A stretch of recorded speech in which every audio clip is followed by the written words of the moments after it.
I don't know. I guess the thing that I'm thinking about two things, but the thing I'm most excited about is this month has been a bad month. For you? Yeah, been a bad month. And Especially. it's been bad in the sense that good work is getting done. Mm-hmm. When I look at my KPIs, I'm not all out upset with the KPIs. There are things I could have done better. There are things that different partners and team members and people I conduct business with could have done better overall. Mm-hmm. But I mean, when you're an entrepreneur, you can always do better, right? You're never fully patient with Absolutely. everything. But this financially has not been one of my best months. However, the thing I'm most excited about is that my floor in terms of having a bad month. One of the things I'm most excited about is my floor is higher than what my top would have been 2, 3 years ago. Okay. You know what I mean? So it's one of those things where something I do to maintain sanity and to keep things in perspective, I ask myself on my worst days, my worst month, even if I were to have like a bad year, is the worst I could do still better than what I did years ago or 2 or 3 years ago? And the bottom line is, yeah, I mean, I had a Right. terrible month as far as I'm concerned financially in relation to the goals I'm taking aim at, Mm-hmm. but I haven't had to hit the panic button because now my worst month is still better than what was previously my best days. So Okay. I was thinking about that when we were going back and forth about what we're going to talk about today. Okay. um, but that's one of the things that I'm most excited about, right? Because I mean, the month isn't over with either, but Yeah. Still got some days left. I Yeah. was looking at the numbers. I was like, man, what the, WTF? What is going on? Like, Right. this is feeling like FUBAR. Like, I really do feel like this is like bad. And I'm Mhm. looking, but I'm still thinking to myself, man, it's all good, you know. Right. So that's something I'm excited about right now. And I know what's coming around the corner. So I know based on all the seeds that are being planted, and I know the work that I've been doing, and I'm looking at the harvest is around the corner, and I'm good with it. So that's Hmm. one of the things I'm excited about.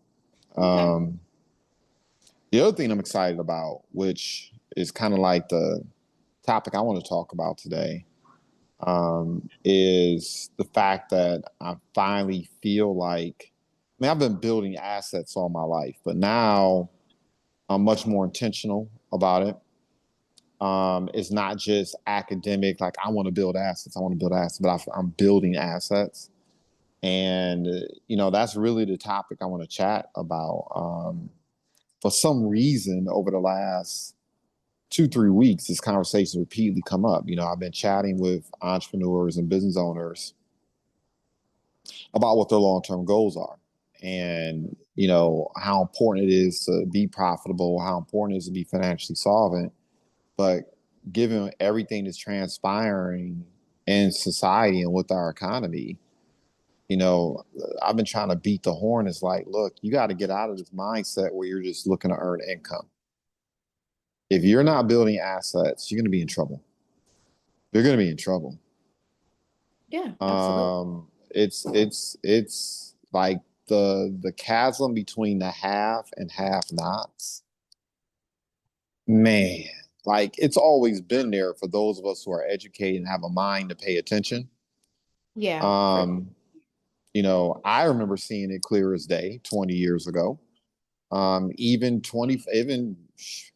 quite honestly, maybe even 30 years ago as a teenager.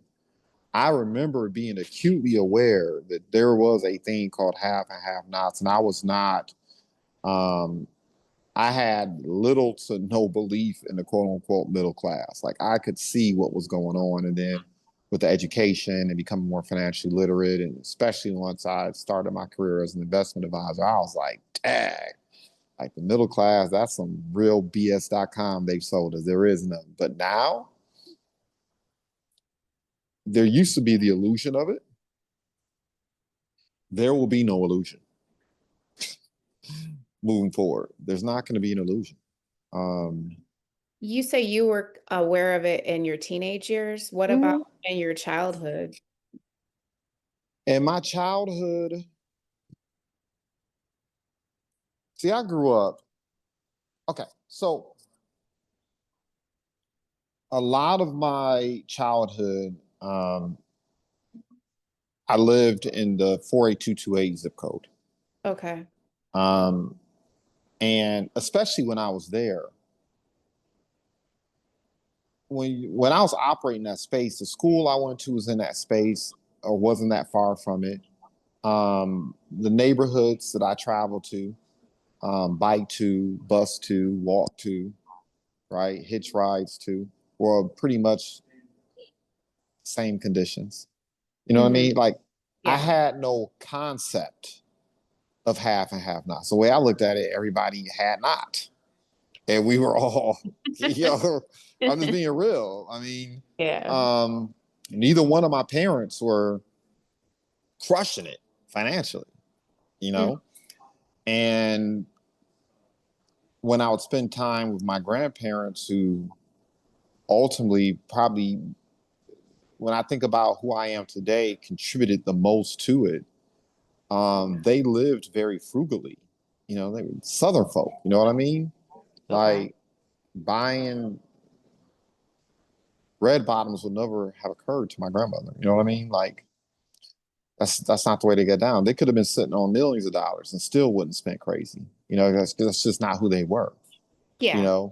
So every now and again, maybe if I saw something in the store and I wanted it, it became acute to me. I'm not acute. I became aware that maybe we weren't high on a hog or something like that. But like I said, everybody was struggling. You know what I mean? And I guess because of being raised a lot of my formative years by my grandparents as well, I was never one that got caught up on who had the most expensive gym shoes. I didn't have to have the latest chain. I didn't have to have the latest. I wanted some of those things as a kid because you see it, but I wasn't caught up. You know what I mean? So yeah, during that period of time, I mean, everybody was grinding. There was no difference between the brother on the block, in the alternative marketplace doing what they did, between the person that was clocking into work legitimately. I mean,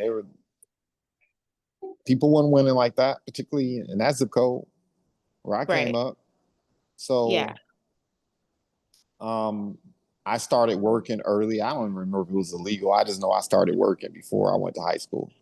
And I was putting in hours. So, I did too. Once I started working and counting my money, I was like, And then, in high school, I carried 2 jobs. In college, I always had 1 to 2 jobs. I mean, I was always grinding, doing something. Yeah. I think I became really aware. Well, attending U of M, immediate, right? You got kids driving luxury vehicles. They're taking $20,000 vacations. They are high. They are. It just became aware that I became quickly aware. Okay, that there was people were living on a whole other level. You know what I mean? Like, and then one of the jobs I took while I was there, to put, paying myself through school, so to speak, I took a job at Arvan Furniture for a period of time out in Ann Arbor. And one of the first things that caught my attention is the people who looked like spam. The people who walked in with the, worn out gym shoes and, regular polo shirt and slacks and jeans. And, of course, a lot of people were older and a lot of them were Caucasian, right? White people.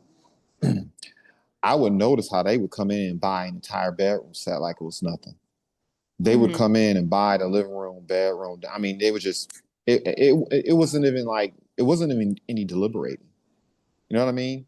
Like I would watch them come in and spend the kind of money that was like people's salaries that I knew of. And I was like, wait a minute.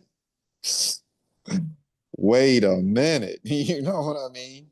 Um, but also, right down the hall from me, there was a couple kids that were somehow involved in a syndicating the Seinfeld franchise.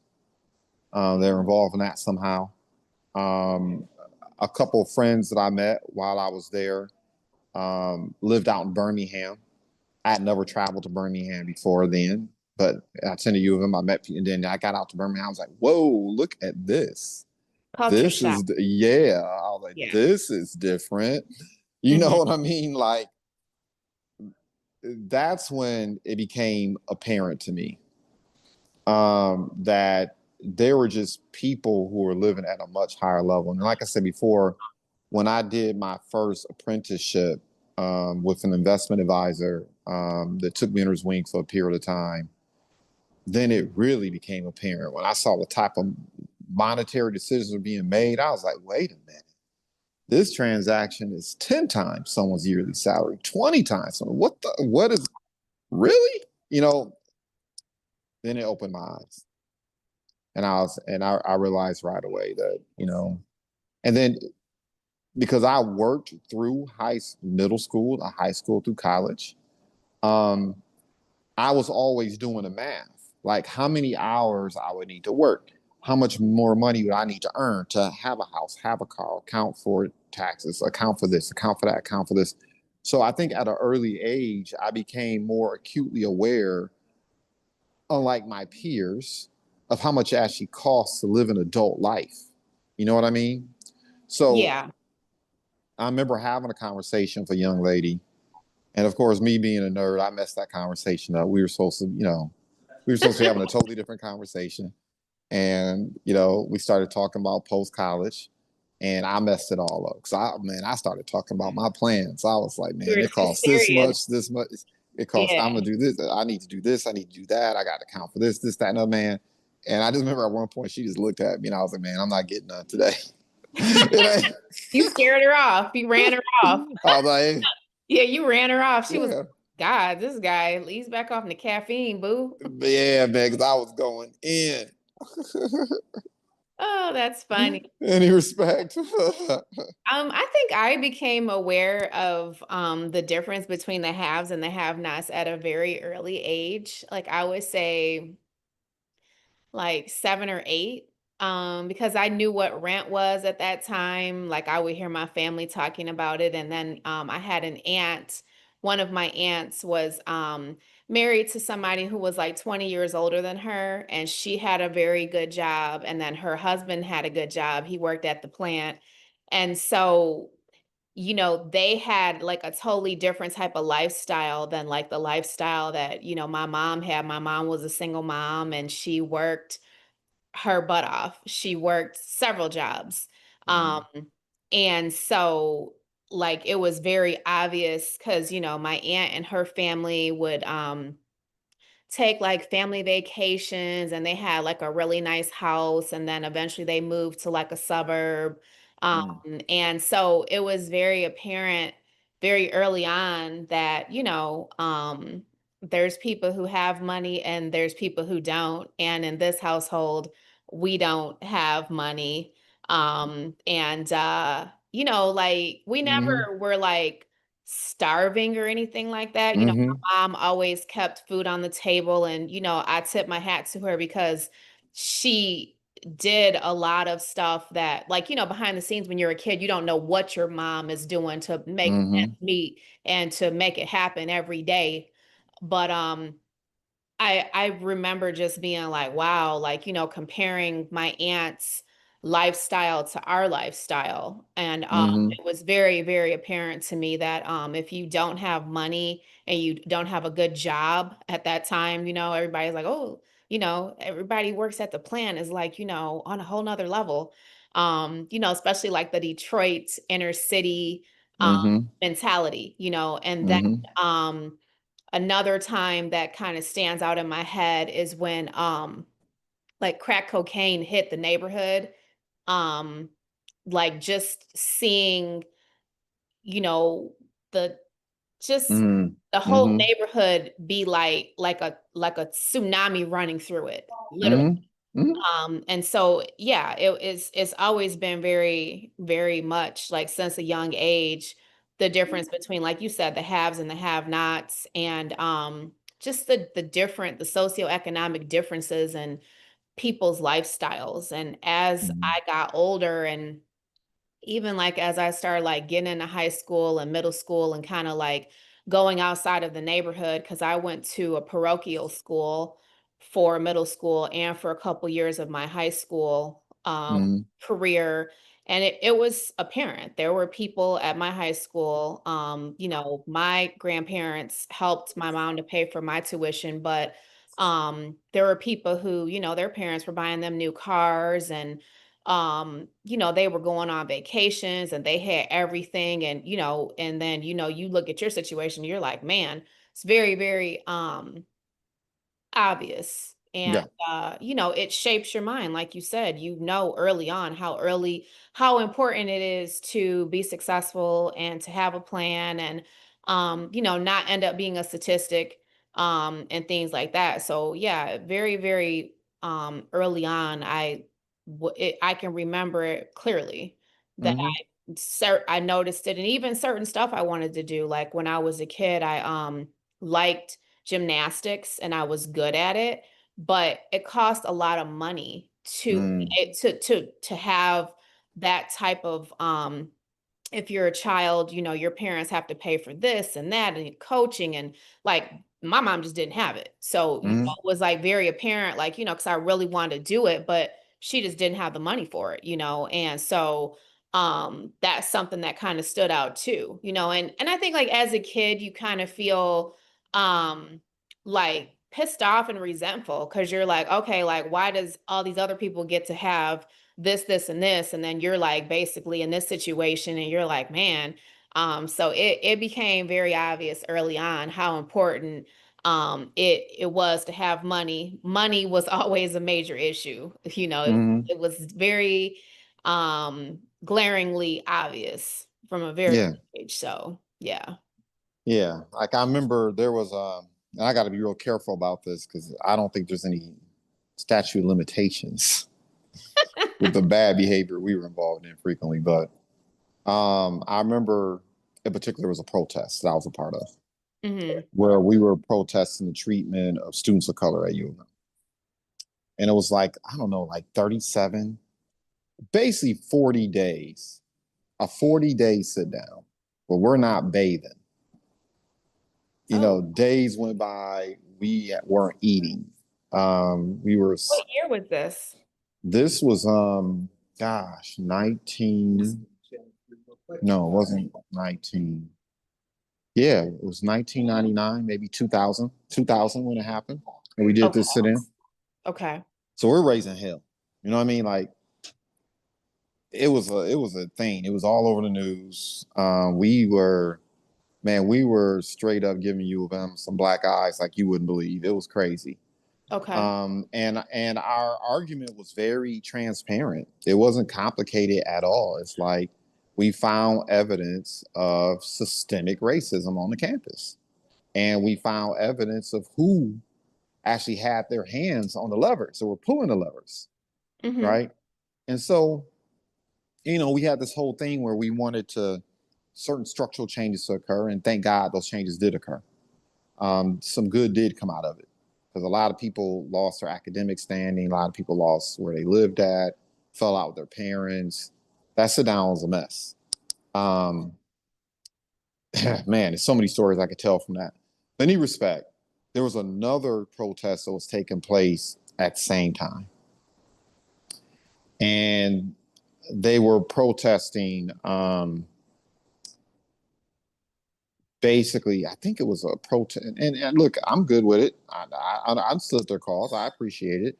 They were protesting, I think, slave labor, right, as it relates to the production. I think of shoes and clothing and stuff like that. In other Wor- countries, and like worthy, developing worthy countries. cause, yeah. Okay. So I learned two lessons from that. Number one, when you're protesting things that hit close to home, it will light a fire underneath people. They'll get upset, they'll dig in, they'll be very intransigent, right? That was one Mm-hmm. of the lessons I learned as a activist early on, was that the reason why sometimes it's easier to get more things done when you're dealing with issues that are not in your backyard or front yard is because it doesn't inflame as much, right? So number one, the other group that was doing the protest, they weren't getting the type of visceral, violent, dangerous response that we were getting. Um, Number one, but number two, university caved into them. I wouldn't say the university caved. The University of Michigan basically, and other entities they were in conflict with, basically satisfied their needs, Mm-hmm. responded to their protests far more swiftly. And as an activist, I was watching not necessarily that, but I was also paying attention to the dynamics behind the scenes because we were in conversations with each other. And it was just obvious to me, it was money. Those kids were able to be more effective as activists, despite the fact that I think what we were protesting was more acute and would make a bigger difference, in a more pronounced way sooner, and would have a greater impact on the lives of the students and the culture of that campus. Um, but the bottom line is, we were a bunch of poor Black and brown kids. Right. That's what it was. A bunch of poor African Americans, Latinos, some well-to-do East Indians, and one, um, and Native Americans. And Okay. the other kids, the parents and mommies and daddies were earning 200, 500 million dollars a year in income. And I imagine some of them had nice donations that they had given. It was obvious to me. Right. And connections, the right connections to maybe, Yeah. And students then, or, the upper echelons of yeah. the campus. Yeah, it makes So that really opened my eyes to power, sense. Mm-hmm. where I really stopped paying attention to income. I stopped paying attention to money. I started paying attention to power. And that there's a difference between earning income and having power. You know what I mean? Oh, absolutely. Like that was a clean exhibition of it. Um, and then I started thinking about ecosystem, right? Which once again is not about money. I started paying attention to how ecosystems, the ability to shape and change an ecosystem makes a difference. Um, so yeah, I mean, that period of time, difference between have and have not. So more importantly, I started understanding wealth and why it's important not simply to earn income and buy things, but how important it is to own things, how important it is to be the employers, how important it is to be able to fund things, and what happens when you don't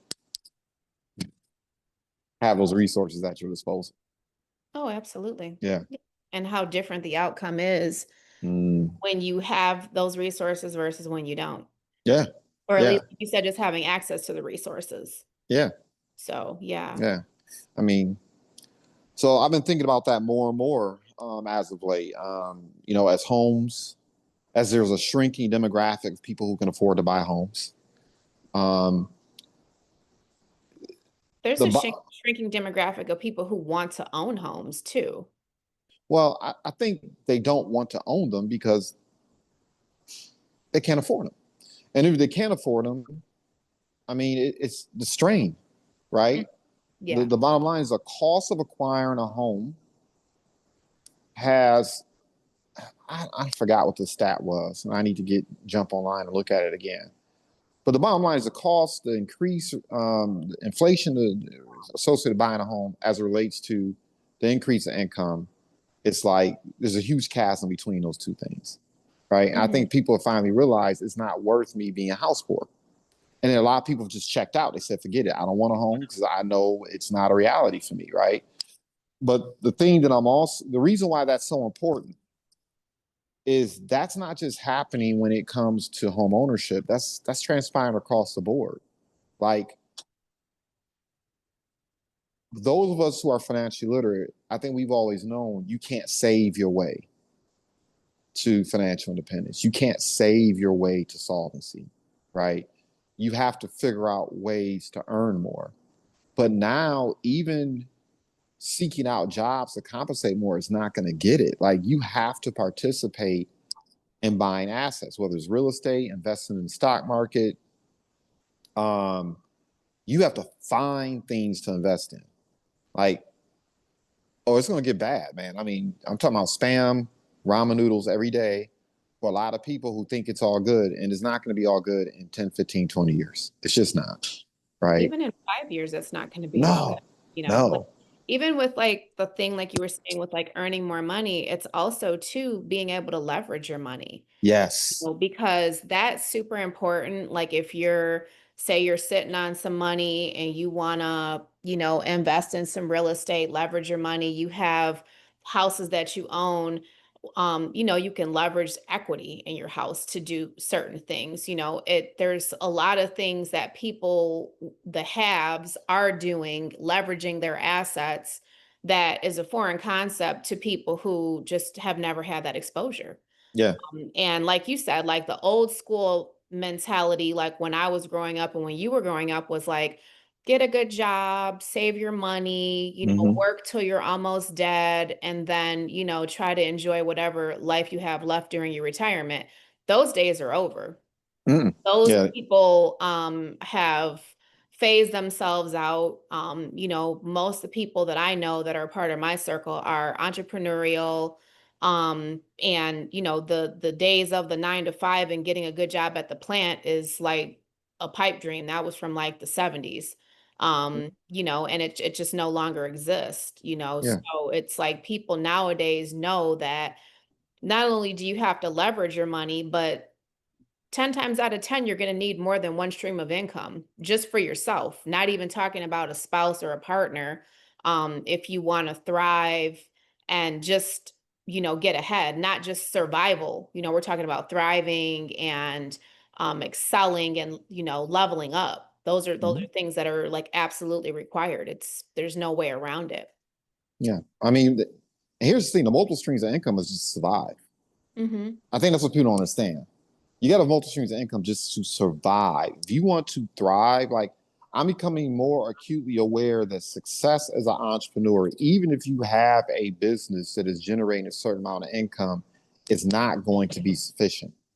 Like, you have to take that money that you are generating as an entrepreneur, and you must invest that money. That money must be deployed. It has to go to work for it. I think for a long time, a lot of people just believe that investing was just a luxury.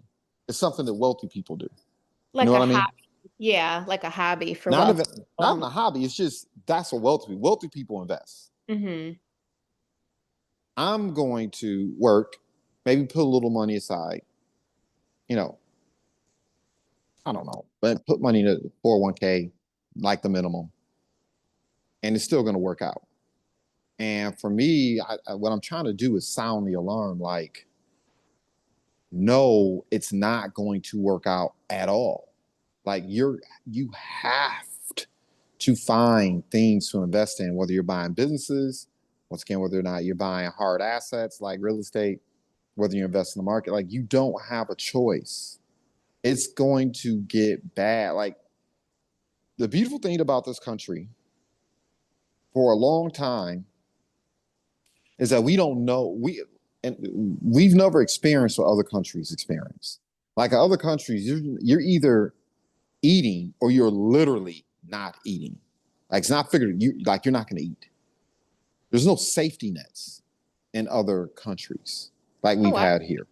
I You know what I agree. mean? Oh, Like, absolutely. and there's a clear dichotomy between the have and have nots. And we're moving into a society now where your social status, um, the type of capital you have available to you, the things that really determine your financial solvency. Like, also here in the United States, it's like you didn't have access to certain investments, you didn't have access to certain spaces, and it was because of money alone, right? You just couldn't afford to be there. And so as a result, hey, it is what it is. Now there are like financial and structural impediments that are going to keep you out of certain investments, keep you out of certain spaces, keep you out of certain conversations, keep you out of certain neighborhoods or certain like these things are becoming more hardened Mm-hmm. around us. And, you know, I guess because I'm still ideating about these things, I haven't quite figured out how to articulate it in a cogent manner. But, you know, that's what I've been thinking about. And, you know, I have a talk that I'm going to give later on this evening with a group of investors who I think are kind of like tiptoeing into it. They want to ask you questions primarily about real estate, which I think is funny. So I'm still new to the game, but evidently I'm doing well enough. People are calling me and asking me about it. Hey, yeah, And great. That's a then, great compliment. but they, you know, I think they're also interested in investing in other asset classes as well. Mm-hmm. And as why I'm having this conversation with you is actually helping me understand some of the major themes that I want to tease out and share with them. It's like, you need to understand this is not a hobby. This is not a game. It's not a social. This, that. I mean, the way you're doing is very social and makes it fun and makes it enjoyable, the camaraderie and all this, but you need to understand, Right. like, you It's serious. must, yeah, you got to do these things. Like, Yes. yeah, yeah. Um, I don't want to say it's scary, I'm but actually attending a workshop tomorrow um, on investing. So it's, you know, it's something that you have to do. I mean, it's part of the life cycle, you know, if you want to thrive and survive in society, it's something that you're definitely going to need long term. So yeah, I'm yeah, I'm excited about it because I'll be able to, you know, interact in a circle where other people are thinking about it, talking about it, and probably have, you know, a lot more experience in different areas that, you know, I may not even be aware of. So I'm looking forward to just, you know, rubbing elbows with those other people that are going to be there as well at the workshop. So, I'm excited for you. That's what's up. yeah. That's what's up. Yeah, so I don't know. That's yeah, that's something about. That's what I'm thinking about all day today.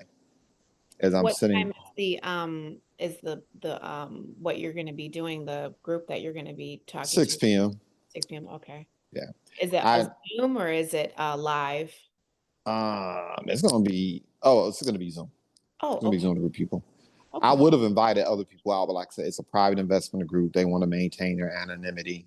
Of course. They don't want people to know Okay, what well it then, is, so I gotta keep it close to the vest. But of I'm course. hoping I can have a conversation for the next couple hours and be like, look, just you don't have to divulge what's going on with you personally. You don't have to divulge what Mhm. is like, don't put any sensitive identifying information out there in the Zoom universe, right? Right. Because I do want to use some of the content later on to kind of educate, promote, and showcase expertise. You know what I mean? So Yes. we'll see what transpires. I'm happy to do it because number one, I just enjoy having these conversations, doing these things. But also, I think it's going to be great preparation for many of the other workshops, are what we're doing here, Mhm. right? Um, it's just a serious conversation needs to be had, and it's like I firmly believe I can't stand when people do these doomsday type of reports because 99.9% of it is not doomsday. It's just, you know, hyperbole. Is, you know, the Earth's not coming, the world's not going to end. But so I really try to avoid saying things like that because I know also, you know, the market's going. People ask me all the time, what's the market going to do? People ask me all the time, what should I invest in? And I tell people all the time, look, the market's going to do what it's did forever. It's going to go up and it's going to go down.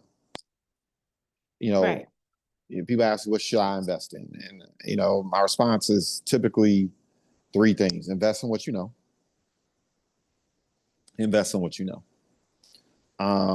and pay attention to trends. You know, I think people's lives are going to go off the rails. I think there's going to be a huge number of people who are crashing out um, because as AI begins to um, is being engaged and employed more and more in the economy. Jobs that were once there aren't going to be there. Jobs that are currently here are going to be gone too. They're going to be removed. And we know when you ask most people, what do you do for a living? They lead with typically the work that they do, because that's how Americans, how people in the U.S., at least in the United States, our identity's tied up in our work. And Right. there's going to be some, I mean, crashing out is going to be a regular occurrence. And so anyone who invests in those type of businesses that address those particular needs, they're going to do very well.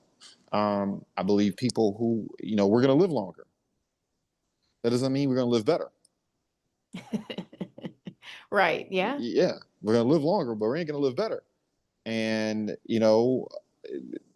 the prospect of living to 90 and 100 years of age sounds good, but it doesn't sound good if you're in pain 24/7.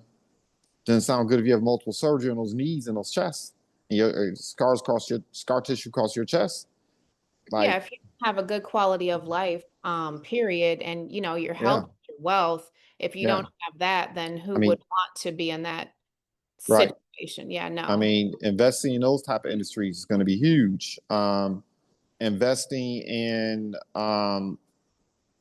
most of us, I currently not right now. I don't have the capacity to invest in the technologies that are building AI, at least not directly. Hmm. But that does not mean you cannot invest in or start up businesses that support the infrastructure, right? Um, those things are going to be really important, right? Um, I think about that, like the type of businesses people should start up or invest in, right? You know the skilled trades going to be what the skilled trades are. I think eventually AI is going to make certain intrusions into that space too. But at the end of the day, most people will still be able to find gainful employment for a period of time in those industries, right? Hmm. That's going to be important. Um, Man, if I could remember the words I used to remember when I knew how to speak Spanish more fluently. It's just Piece it together. people. No, because I piece it together, it's gonna be like bad news. I still remember the bad words. I don't remember The good. how to say those words about in a more professional way. Okay. I can still curse at you real good in Spanish every now and again, but I can't. But I don't know how to say dumbass in Spanish. You know what I mean? Pendejo. Yeah, or just ignorant buffoons. Anyway, so like I was saying, I got off track. But anyway, um, people have to get get serious about. Oh, what I was saying is this: I firmly believe that if you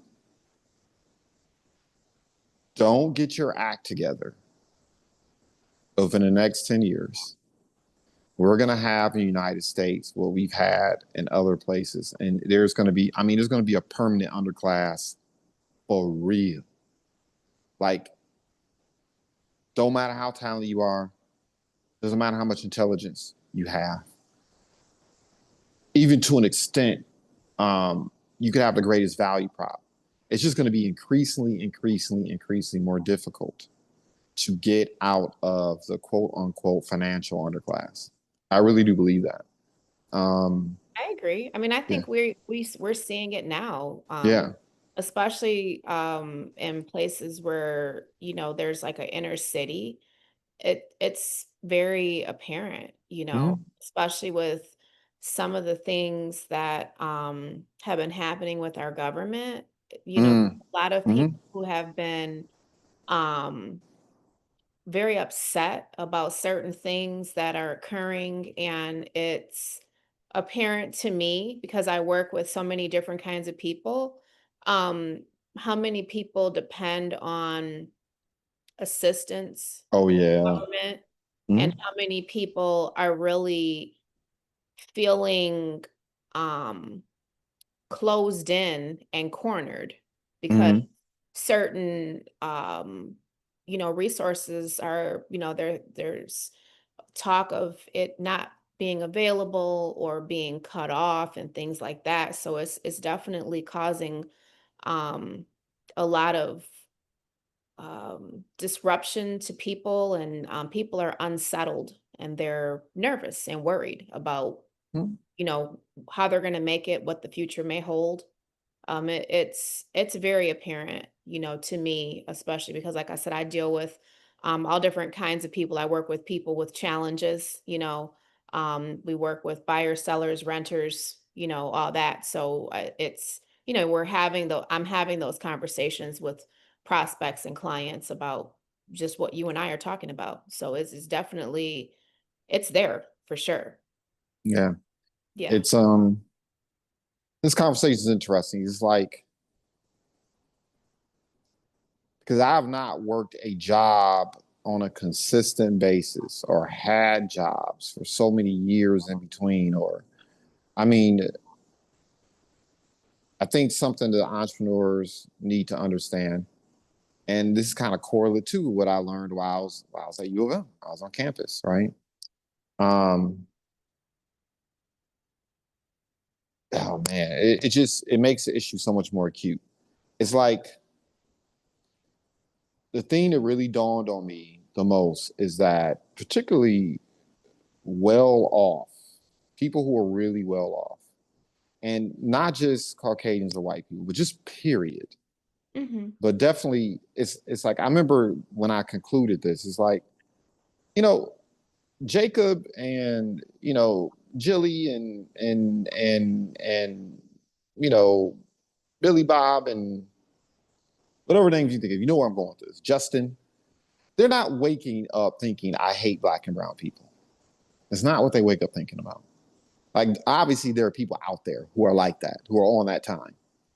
But for the most part, they're just not thinking about us at all. Hmm. That's what it is. They are just indifferent. It's not that they're trying to hold anyone down. They're just indifferent about the plight and difficulties of people who don't have. Right. And I mean, but you find that across ethnicities, right?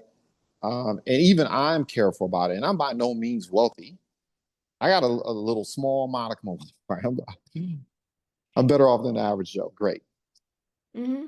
But even I have to sometimes remember that there are certain things that people are experiencing that I'm so far removed from. Yeah, So far. you have to humble yourself, Yeah. especially like I think like the people you're talking about, Jillian and Amy and whoever else, like, okay, yeah, because they don't really have firsthand experience dealing with it. And Yeah. if you've not been touched by it, or you're not dealing with it or familiar with it from your own personal experiences, it is foreign to you. It's like, oh wow, like I never knew people lived like that, or I never knew that that was even a thing.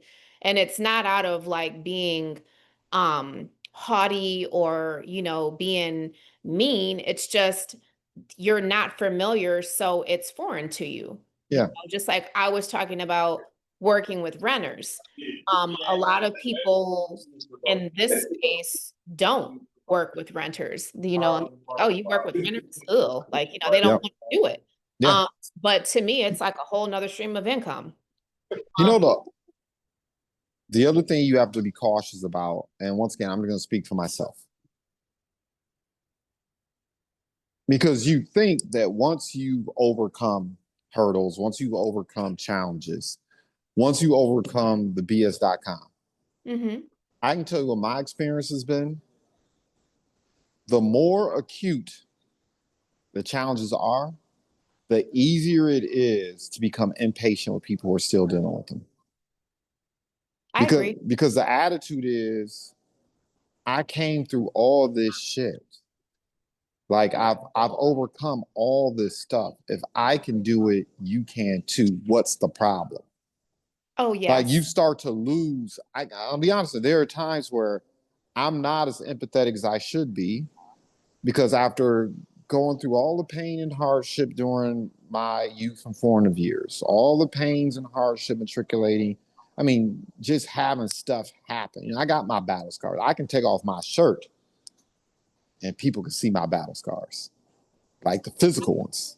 Some battle Wasn't scars are invisible, but they're there. no. I mean, I got them physically on my body. You can see the fights I've been in. You can see the type of conflicts I've been in on my body. Right. Right. So, so I tell people, if you can see those scars on my shoulder, on my back, on my torso, know the ones that you can't see are 5, 10, 20 times more acute. Right. And when you've had that type of experience and lifestyle and come through those things, like I said before, you can lose empathy. You can lose empathy. So I'd be looking at, people say I'm hard on, actually, no, people don't say that. Only my haters do, or stupid people. But, probably 3 or 4 times at different times in my career, people have always said, Juwan, you're really hard on women. And I was like, you should hear what I say to men. Like, I've never gotten that impression from you. That's so bizarre. well, because I've never heard you say anything that I would feel was negative, biased, misogynistic towards women. I've never, I don't know where that comment came from. Maybe somebody was like in their feelings, but I've never, that's where it comes from. yeah, I've And never heard you say, and trust me, I've been in conversations and been in rooms where yeah, that was the theme. And when that is the theme, oh baby, you know it. And yeah, you can cut the tension in the air with a knife. You can feel it. And I've yeah, never, like, anytime you and I have interacted, even group settings, whatever, I've never gotten that impression. So that's kind of you different for me to hear. you won't. It's just what you've noticed is in business settings in particular, I'm the same, Oh, regardless of who you absolutely. are and what you are. Absolutely. But what I found is that because I am the same and it's like, so there's been rare occasions, and usually, like you said, it's because someone's in their feelings and they're haters. That's really what it is, right? Hmm. But I've had that, and my response to them is, you should see some of the conversations I have with men, right? Because as you already know from our interactions, I'm real quick Oh, to be absolutely. like, bro, Yeah. like for real, this, Yeah, like yeah, absolutely not. I ain't about to play around with you, Yeah, man. and we'll You laugh know, about it later. We'll yeah, get we back ain't. cackling about it later because it's funny, but it's some conversations need to be had. And what I'll Yeah. say too is, like I was telling you about one of my coworkers, a broker who gets that same kind of energy from women sometimes, where, like, because he's saying it, they're feeling automatically like on the defensive that this person is saying it. And I Well, think sometimes it has to do with their own personal traumas that they're dealing with, that they're projecting on to you, because you and I have talked about, like, the way that different people interact differently, certain particularly with their men. absolutely. Yeah. That's a Yeah. 1000%. I've seen it a million times, and it Yeah. happened in many conversations with other coworkers, friends, people who Mhm. experience like backlash, like maybe they said something to somebody in a professional setting and it was taken out of context, and they'll be like, "Wow, talking with me about it." And it's really a thing that happens, and it's happened Oh, to you, I'm sure. Yeah. oh, it happens all the time. I mean, something that I'm acutely aware of when I am operating in spaces is that a lot of these men and a lot of these women have been raised in households. They've been raised in matriarchal households Absolutely. where leadership is matriarchal.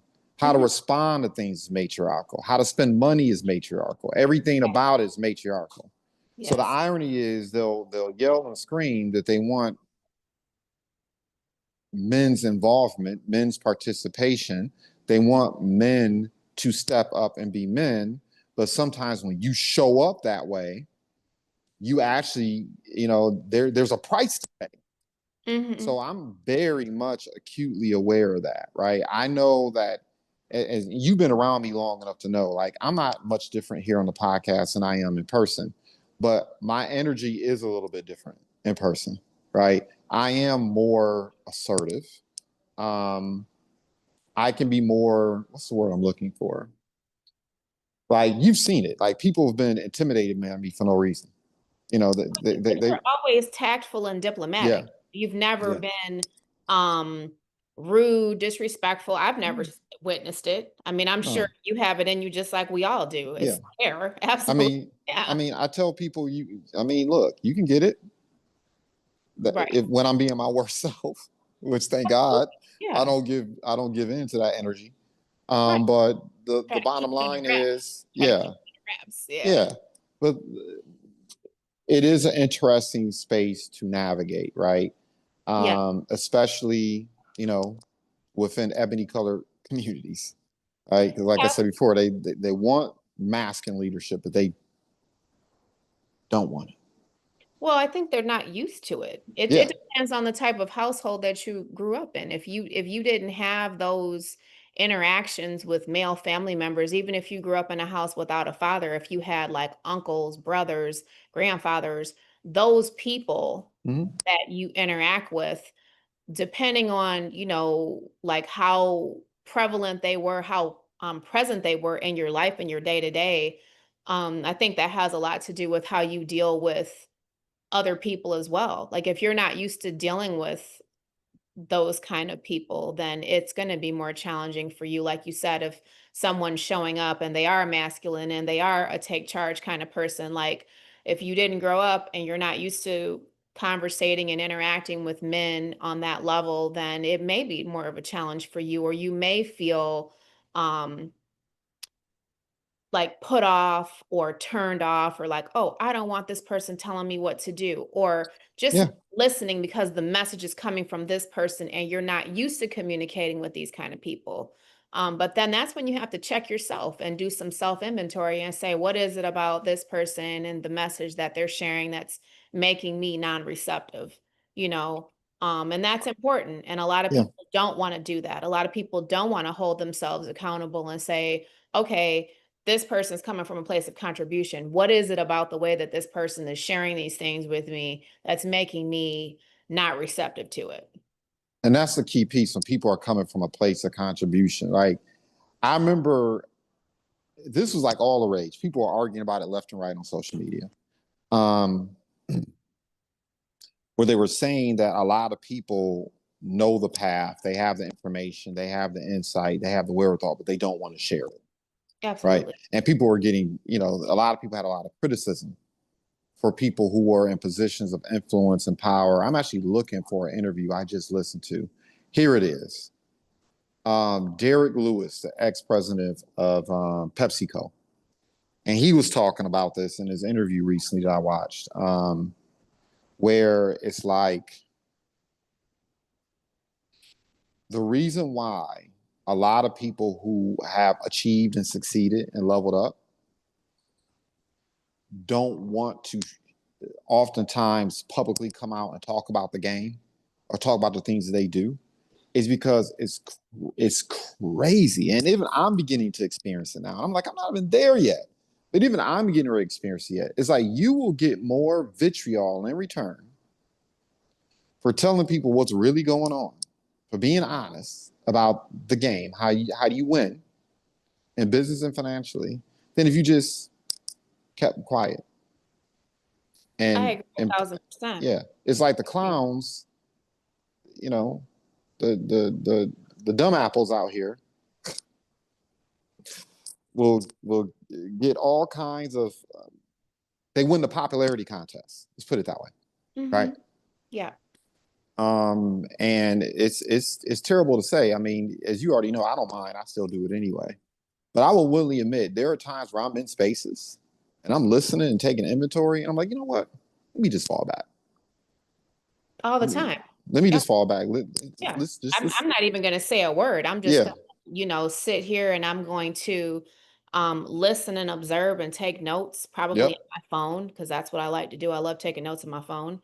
And, just be a fly on the wall. I'm not even going to comment. And even if someone asks me for my opinion, I'm going to think about what I'm going to say before I'm going to say it. And it's probably going to be a very, um, guarded like comment or response, yeah, especially in that type of a setting, because you're right, there are a lot of um people who are just turned off when you, mhm, like you said, give the game, because they're looking at it not as you giving, like you're coming from a place of contribution, but they're looking at it in a negative light. They're looking at it like you are saying it in a certain way that maybe it's not resonating with them, or they have like preconceived notions about what somebody who's talking like you or who looks like you or who is your gender thinks or feels. Is, it's a lot of